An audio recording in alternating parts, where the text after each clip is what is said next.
Satellite images, makikita natin na meron ulit tayong minomonitor na low pressure area. Ito ay namataan natin kahapon, bandang alas 10 na umaga.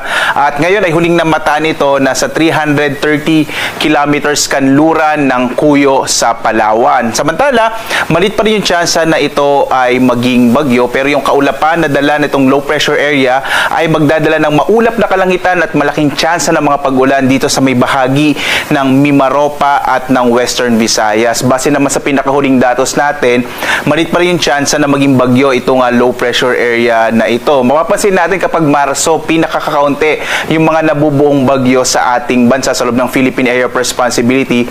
Ang isang main na dahilan po nito ay dahil hindi pa ganun kainit yung karagatan dito sa malapit sa ating bansa. Kaya hindi pa ganun nabubuo yung mga bagyo. Kailangan kasi ng mainit na karagatan para mabuo.